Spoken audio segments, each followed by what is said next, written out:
Hello, this is Dylan. Welcome back to Table Space. I'm trudging along with these commissions. You can see I'm starting to work on this Ghoul King over here. I'm going to paint him up before I try and attach him to the top of this Terrorgeist. I'm going to have to cut off some spines. I ended up ordering some chains, so basically going to make this stone crypt looking throne chair thing chained up and around the creature, the Terrorgeist's torso and neck. And it's something I've never done before, but super excited to get it done. I know a few episodes back I had mentioned that one thing that I liked about commission painting is that it allows me to try new things and ideas. And this is this is that in action. I've never kit bashed with jewelry chain before, and this is going to be something brand new and exciting, and we'll see how it works. And this is a customer that I've worked with before. I'm confident that I'm able to get the job done. And typically, what I do from a business perspective is I'll just if I think of the price, how much it would cost, or how much I'd be willing to charge to make it worthwhile for me, I just cut it down and just be like, hey, look, I'm going to be honest with you. I've never done a kit bash like this before, but I want to work with you. I want to make sure I'm being fair to you. So I'm going to charge you a cheaper quote just because this is my first time doing this. And just in case I can't get the vision that you want, at least you're not having to pay much for it. And see what they have to say. So far, everyone that's worked with me has been understandable and has agreed to those terms, and it's been good. So I took a break from painting this so I can move on and start to paint this Metal Gear Solid commission. So it's a board game. It's a birthday gift for someone. They want me to go ahead and paint up all the miniatures. There's a miniature for each of the playable characters. These are the boss miniatures over here, and then there's 12 more other minis in the box that I haven't gotten to yet that I'm probably not going to get to until I get some of the mainstay stuff done. So, gonna be painting a face. The faces are challenging, but they're some of my favorite things to paint because everyone looks at the face.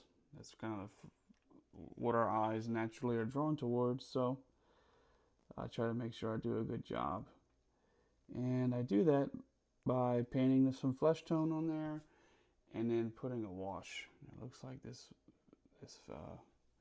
didn't really dry enough, but we'll put it on there and see what it looks like and reapply if need be. So yeah, I'm gonna have to wait actually. Well, it's cool doing this on camera. So I didn't let the tan color dry as much as it should be, so I'm just gonna wick it off with some water, and I'm gonna repaint that, let it dry, and try again. So, question for you guys watching: you ever get to a certain point in a hobby or an activity, and you're still passionate about it, but you're just not as maybe invested as you once were, and you maybe things that you once cherished, you're kind of okay with just getting rid of, and either selling it to make some money or selling it to buy into something else. I feel like I'm kind of going through that right now with my passion for tabletop. Well, my passion for Dungeons and Dragons. I started playing D&D in 4th edition. I only play like one session, though, to be honest, and then it just didn't jive with me, and I just bounced off of it and moved on to different tabletop board games. And then I met one of my friends. We ran a campaign that was like a year long. I got hooked, and then the rest was kind of history after that. And so at the time when I dove in head first, it was 5th edition. and I really enjoy 5th edition. I know some people don't like it. I know it's hard to DM, and some people say that the rules aren't really fleshed out. I actually like that the rules aren't fleshed out. I like that it allows me to kind of make up my own rules and do my own thing.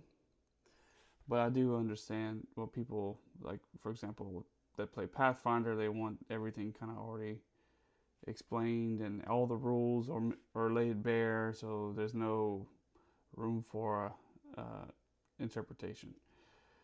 But 5th edition, with my style, it just seemed to gel with me. I much prefer the homebrew route, making my own stuff up, or just buying modules, taking out the things I like, or changing things I don't like. And it worked well for me. And, I said before, I've run 3 campaigns.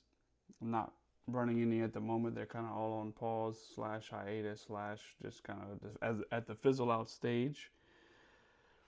But I own so many 5th edition products, and I'm not going to be continuing with the 2024 stuff. It just doesn't interest me, and everything that happened with the OGL crisis back in 2023, it just kind of took the wind out of my sails. And I picked up Shadow Dark a few months ago, and I like it. And if I'm able to play some tabletop games, it's probably going to be more OSR related stuff. But I have all these 5th edition books sitting on my shelf.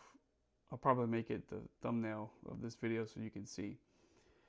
And they're just sitting there collecting dust, and I really would like to do something with them. And I had the idea of, going to some kind of eBay or Facebook group and seeing if I could flip that stuff and make some money to just have on the side or whatever. And it was actually my wife, of all people, who kind of talked me not out of it. Like, I'm still not opposed to the idea of doing it, but she made some good points. She said we can't play as much as we used to right now, but that doesn't mean that's going to be forever. Eventually our kids will get older, and what if they want to play? And what if you, instead of just selling them, what if you put them in the attic? So I may do some research and see what exactly I need to do in order to keep books safe for a long term in an attic. I'm sure I'm probably going to have to buy some kind of sealable box and put some like some silicone packs or whatever that is, that to keep the moisture out, and be good to go. But I don't know. I'm still not opposed to just flipping those books. Now, I'm not saying I'm going to sell every single 5th edition book that I have, but other than 1 or 2 adventures, I own literally everything else. And with the special edition, like limited edition cover art thing, which at the time, it's so funny looking back, like I had to have it, and I was like running to stores on opening day because these covers only went to local game stores, and we always have issues with UPS down here for whatever reason.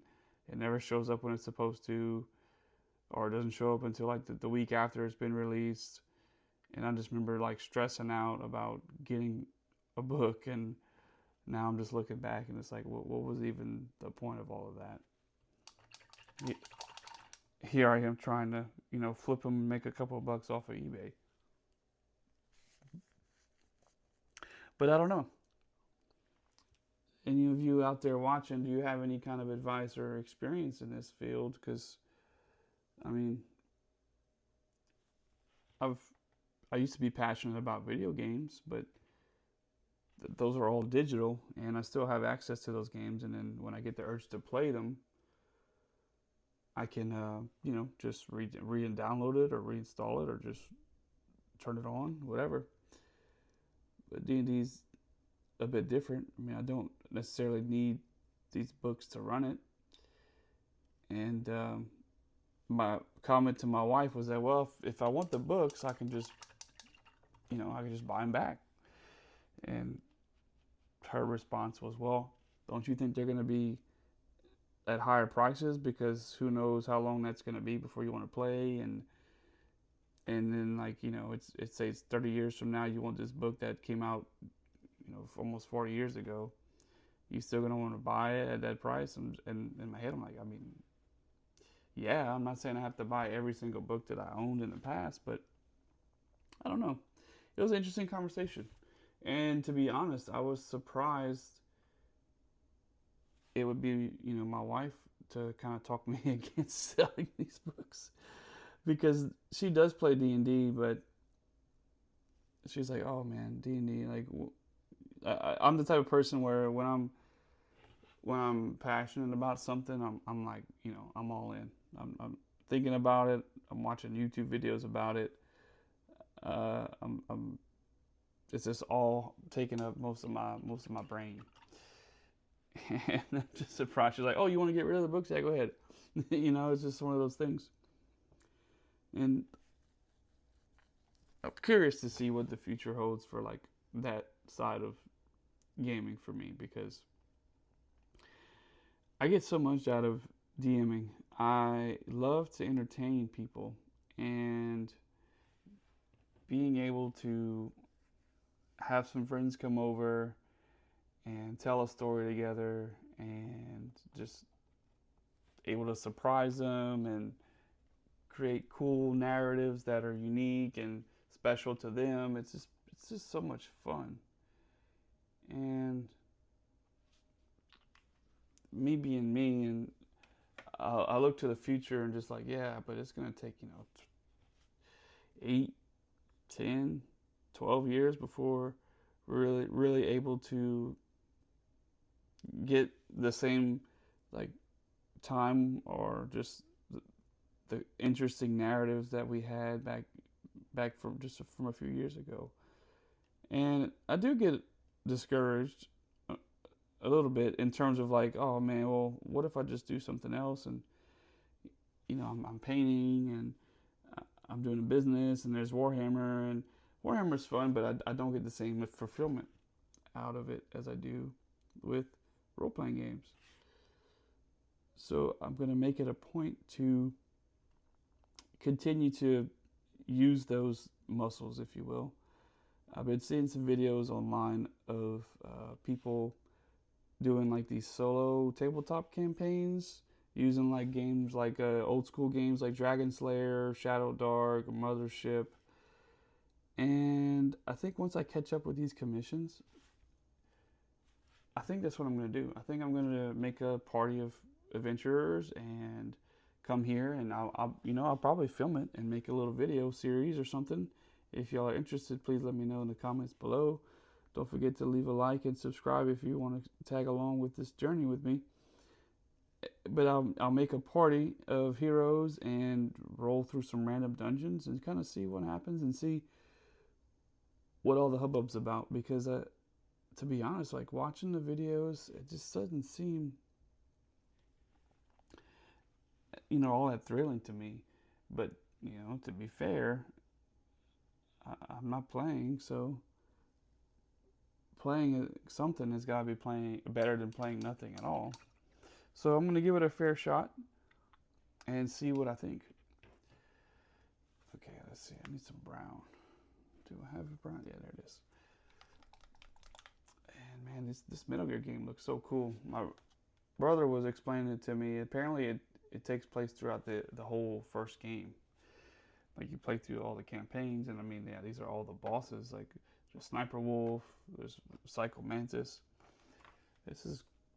Looks like it'd be fun to play, but maybe when I finish painting this for the guy who this belongs to, maybe I can get a game in and see what this plays like.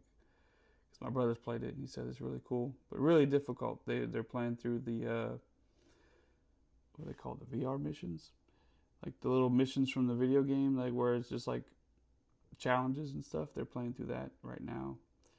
And they said they haven't beat a single one because it's so hard. So we'll keep on painting. I love Metal Gear 2. It's so crazy how, if you played Metal Gear Solid 2, it's so crazy how the end storyline to that game is like, it's like the more you learn and watch that the more like, holy shit, they're talking about like present day. It's just kind of scary. Kojima really hit the nail on the head as far as like what the future is going to look like for us. I don't know. Hopefully it doesn't go that way. But man, with everything everything going on these days, who freaking knows? Sweet. All right. Well, I hope you guys have a great rest of your night and continue to have a good week. My wife turns 33 tomorrow, so may not make a video then, but I'm sure I'll see you guys before you know it. Take care. Peace out.